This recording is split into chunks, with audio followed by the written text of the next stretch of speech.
provável sistema de educação que ainda em 1950, antes da aprovação da primeira Lei de Diretriz e Base no Brasil, que só foi aprovada em 61, né? E antes da definição das universidades do Brasil, nós tínhamos nos estados economicamente mais avançados os cursos mais valorizados. Que cursos eram esses mais valorizados? Direito, medicina e engenharia. Não é assim? Então, quem poderia estudar, quem poderia cumprir esses cursos, quem poderia se dedicar a essas áreas de estudo? Quer dizer, geralmente os filhos das famílias que tinham uma condição econômica de média para alta, condição satisfatória, né? Porque isso significava ter tempo disponível para estudar, né? Quer dizer, alguns cursos de tempo integral, significava, por exemplo, um curso de engenharia era um curso de tempo integral, né? Medicina, com estágios, etc. Comprar livros, não é? E livros estrangeiros ainda, no começo do século, até 1920, 1930, né? Nas universidades brasileiras, a literatura acadêmica, a bibliografia, era toda montada em cima da contribuição europeia, né? Então, era necessário que todos dominassem uma língua estrangeira. E a língua estrangeira mais valorizada nesse período, né, das primeiras décadas deste século, foi a língua francesa. Então, isso tem um sentido e marca também a nossa educação. Posteriormente, nós vamos receber muita influência da França no tocante à educação secundária, à educação primária, aos indicadores das pesquisas psicológicas, das pesquisas sociológicas, né? Isso tem uma relação muito direta também com a Universidade de São Paulo. Bem,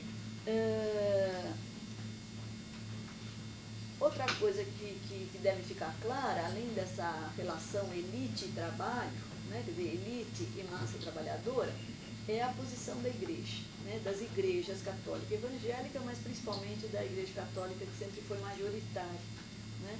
Então, antes do Concílio Vaticano II, quer dizer, desde o momento que a igreja institucionalmente abandona a inspiração evangélica propriamente dita, né, depois de alguns séculos, e até o Concílio Vaticano II, quer dizer, é uma igreja que está vinculada aos governos, ao regime político, ao Estado. Se ela não está formalmente vinculada, ela está apoiando, né? E ela convive ao lado dos poderosos. Quer dizer, ela contribui com a sua infraestrutura para essa educação que já se esboça como uma educação privada e privativista e elitizante, né? Porque aí também ela se divide como instituição, quer dizer, de um lado ela propicia uma educação elitizante para as camadas altas e de outro lado ela mantém os orfanatos, não é? Ela mantém, enfim, as escolas de pobres, e as escolas de pobres sempre foram de pobres. Então, o que se aprendia ali? Um pouco de língua, as 4 operações e o catecismo e basta, né? Quer dizer, o resto é aprender na vida. Bem, eu estou colocando tudo isso porque estas raízes têm muita importância para tudo que vem depois, né? Se a gente der um salto mortal agora e pensar em termos desse período que foi bastante significativo para a educação, que é o período de 30, 60, né? Veja, nós temos aí um início de industrialização, né? Então, na região sul do país, no estado de São Paulo particularmente, o avanço da indústria têxtil, da indústria gráfica, não é? Da indústria dos marceneiros, né? Os primeiros sindicatos no estado de São Paulo são sindicatos dos gráficos, dos têxteis, dos marceneiros, né? Quer dizer, dos trabalhadores que produziam aqueles produtos que ainda eram necessários para a casa. Quer dizer, não eram produtos de grande porte, não eram produtos sofisticados, né? Mas vamos ter também, e eu acho que aí Rio Claro tem muita importância, quer dizer, o sindicato dos ferroviários, né? Quer dizer, os ferroviários se constituem numa categoria muito expressiva de trabalhadores, né? E as lutas dos ferroviários são marcantes desde esse início, desde as primeiras décadas. Enfim, há uma crise no desenvolvimento a partir de 30, com essa questão da queda do café, a necessidade do reerguimento, a queda das exportações, uma saturação do mercado comprador, uma resistência à entrada de capitais, mas, do ponto de vista político, começa a acontecer um descontentamento dos estratos médios da população, né? Porque é sempre assim, né? A gente vive isso quase que no cotidiano. Quer dizer, quando surge uma crise econômica, né, aperta-se bastante o cinto dos pobres, né?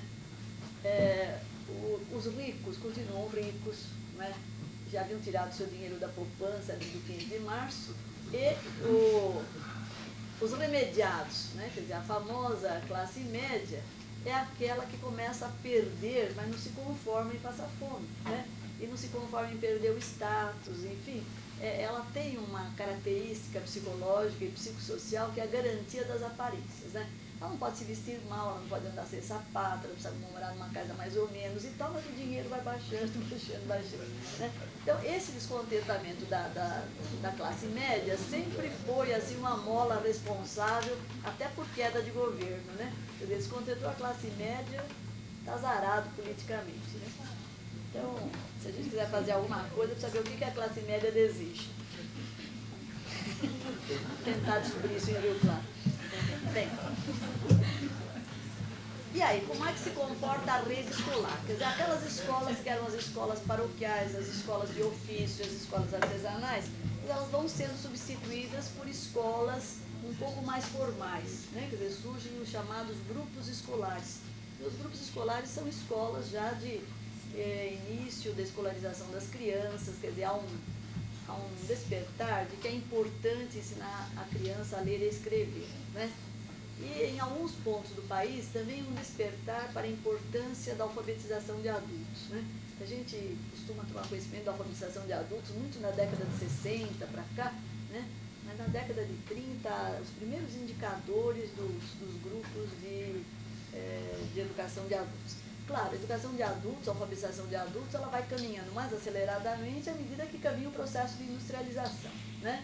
E à medida que a indústria, as empresas precisam de pessoas minimamente alfabetizadas. Depois a empresa vai precisar de, além de alfabetizados, iniciados tecnicamente, né? E hoje ela precisa de alfabetizados, iniciados tecnicamente e um algo mais. Então, vejam, o sistema educacional, a educação, caminham a reboque dos componentes do modelo econômico. Quer dizer, a educação não é uma área autônoma, independente, para a gente poder pensá-la de modo isolado. Claro que a oferta é ainda insignificante se a gente pudesse fazer um estudo censitário da década de 30 e a gente se perguntasse, bom, quantas crianças, quantos jovens deveriam frequentar a escola, né? Então, a gente estaria provavelmente com um atendimento aí de 5 a 10%, isso depois passa para 18, 20, 22, e vai de um modo muito pobre, vai crescendo de uma forma pobre. O rendimento dessas escolas é um rendimento baixo, porque já se esboçava, como hoje aparece de modo tão consistente, né, essa relação ideológica, qual seja, de que para as camadas pauperizadas não é necessário que tenhamos bons professores, bons docentes, né?